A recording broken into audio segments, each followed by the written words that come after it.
ego death, nihilism, meaninglessness. Thought I'd just share my thoughts and my experiences with you guys. I have a new place. It's pretty cool. And hopefully you guys can hear this okay. So ego death is a term kind of around in the psychedelic communities. People who go into experience or sometimes have them where they have what they call an ego death. I'm not crazy about the term. I might explain that later in this video, or I'm happy to share why I don't like the term, or why it's not like I don't like it, but I choose not to use it.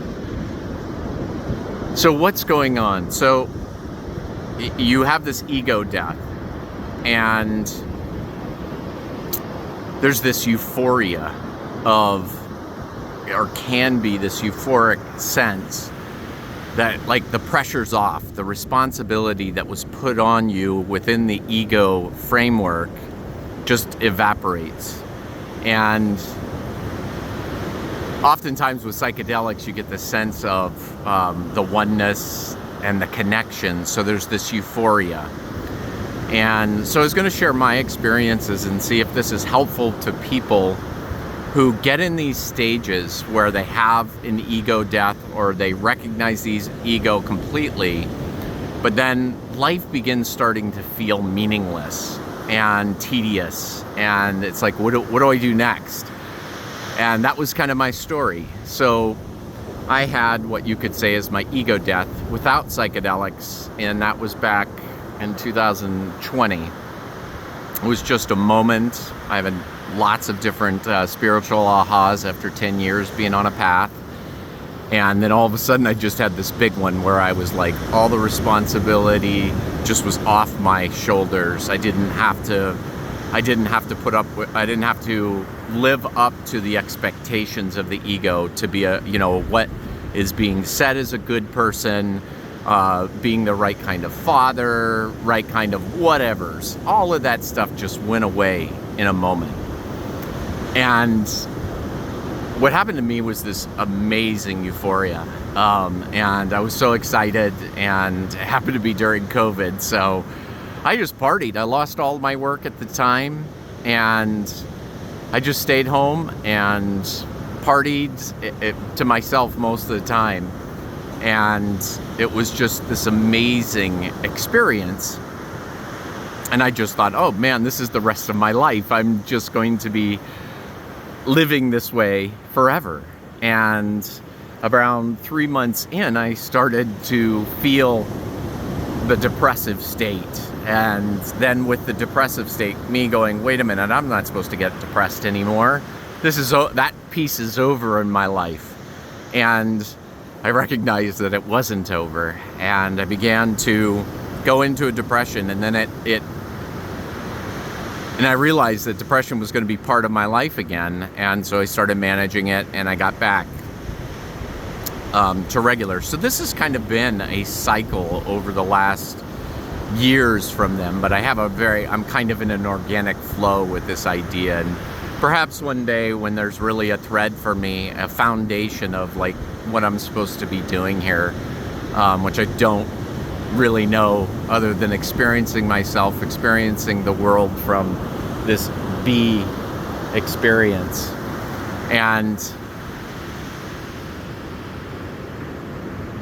But I see a lot of people struggle with this. And this meaninglessness and perhaps depression, and it's like kind of like, why do I continue doing this? Like, the world is not all that great. People are doing all these horrible things. People can't say they love each other directly to them, all of this stuff. And so I'm going to kind of share with you kind of how my mind maps this and what I have done to kind of get a handle on what's going on. And I thought I'd share that with you. So here I go. So how I recognize the ego now from being able to see beyond it is like a framework. So I kind of think of this like matrix lattice. I envision that like this, it's the interconnection, like where all the dots point together for all the stories that are being told within the ego's realm. And so I think I call that the egoic or the collective ego framework. So I definitely was part, and I can see how my stories and the way when I was trying to bend the world to fit what I thought the world should be, that was the ego, I was interconnected with all of these stories. So think of that framework as like this lattice where these stories are going interconnecting. And it's kind of madness when you look at it, like trying to keep this framework together, and you can see the kerfluffle that happens within the ego. This is where we justify the need for violence, these kind of things, because we put these stories together that we believe is so true. And then, then it's like, okay, I gotta kill people. Like, violence is the only way. Once you get out of that, and you see bigger that, yes, this framework does exist, but you also recognize that this framework is bending reality. It's us trying to make things be the way that we want them to be. Good example of this is like there's archetypes, and archetypes are patterns of behavior. Carl Jung used the idea that it's like a dry river bed. And so these patterns just happen, and we can observe them and go, okay, that's that archetype, that's that archetype, that's that archetype. And they have different functions, and there's a gazillion things, ways to look at archetypes, but I'm just looking at it from a foundational point of view.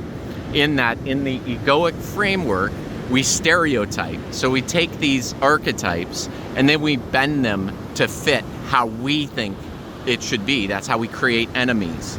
We say that these people are like this, and that's why we need to do this. That we have to do that. And we start telling stories and blah, blah, blah.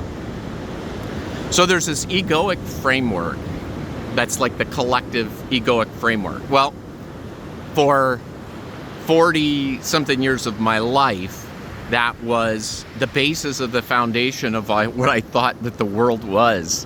And, and I had kind of a slow progression over probably 10 years on a spiritual journey of breaking away from that framework until finally I was ready to just see it all and just go, oh, this story is ridiculous. I knew I was a soul having a human experience. Like it was very euphoric. So the way that I see, what I experienced was, and this is how I look at this, is we have this framework of the egoic collective. So it isn't that I don't feel as if I'm not, like I'm egoless. I am able to zoom out. That's one thing that I know, is that I probably participate within this framework just in order to talk to people and remnants of what's going on inside. But like if I get into a kerfluffle, meaning just like anger or anxiety or anything like this, a situation happens, like I can have those experiences, but then afterwards I can just like zoom out like you do on a picture, and then it's like, oh, okay, fresh air again. Like I'm not connected to this story. I don't need to be a part of this. So I see the ego as like this framework, and then when you have these ego deaths, or you get to the point of detaching from that or seeing beyond that framework, it can be really confusing, because what's on the other side of that framework? Like basically what the egoic framework does is it creates a foundation for so many people. Like as long as I believe in this, I'll be saved. As long as I believe in this, I'll be saved. And basically you're basing it upon this bent reality. The bending is the stereotyping, but it feels solid until it's not. And that's the thing, a lot of people wake up to this. So what happens? So I don't feel disconnected from the egoic framework. Like I'm still a part of it. So the soul's framework is possibly inside of this egoic expression. And this is just my experience that I'm sharing with you. And so the euphoria, this is the way that I see it, is that the euphoria is just feeling gratitude and appreciation and love and joy, and all of these things are wonderful. But then the life gets tedious sometimes, and you're doing the egoic stuff of making agreements and balancing checkbooks and doing all of these other things that go along with it. So you're kind of playing in these two realms beyond the ego and the soul. And the way that I see it is that I can be so in that soul realm for so long and just see everything is beautiful, feel oneness, feel love. And then I wake up one day and I'm just like, wait a minute, like, why am I doing this? Like, why do I need to take care of this meat suit? Like, why do I need to talk to people that, don't want to talk about anything of relevance to, understanding what their relationship is to this universe, blah, blah, blah. And I find myself in these, what I would call them mushy states, where you kind of get lost between the two worlds. And to me, it's kind of like losing the foundation from the soul world and losing the foundation from the egoic world. And I call that my mushy stage. So this is the way that I see this, is that how do I get out of these mushy states? And it's always the same thing. I should probably get a tattoo of this just to remind me that it's gratitude. That I've been placing, all I had to do was change my attention to gratitude, and then the world starts to seem beautiful again, and I'm back on the soul's path, and I'm understanding. There is something about the breadcrumbs, and I used to think this was all kind of esoteric, hippie, blah, blah, blah, just be grateful. And now I don't see it that way at all. I see it as math, like it's necessary. Like we have to do this thing called gratitude, and being grateful for this life experience and that connection. Just talking about it makes me feel better and more euthanized. So the way that I see it is that within the collective egoic realm is the opposite of gratitude. And it's built on a framework of gratitude and entitlement. So I see entitlement as the opposite of gratitude. It's reciprocal. Like, we get here and then we latch onto a story and we say, I'm entitled to this. And it's like, am I really entitled to anything here? Am I entitled to people helping me, to taking care of me? I don't see it that way at all anymore. So I kind of see it as this: the ego realm lives here, the gratitude lives here, and then this is this little mushy stage that I get wrapped up into having my mind going, I'm entitled to this. I'm entitled to those people not acting the way that I want them. I'm entitled to this. And it's so subtle. It's not like I sit there and it's this loud voice. It's a very subtle thing. But that's how I recognize it. And I know that I always go back to, as soon as I go back to gratitude, I'm on this amazing walk. I'm now living in this amazing place. And even if I wasn't in such a beautiful place, if I was still in the city or something like that, it's like you got to find gratitude there. Like just the ability to have food, to be able to wake up, to have my body feeling good, getting back, just priming that pump and getting back out of that mushiness. And that really is the nihilistic meaninglessness that can just like pull us down. So anyway, I just wanted to share that with you. If this is helpful to somebody, just an idea to entertain. That's what I like to do, share that stuff.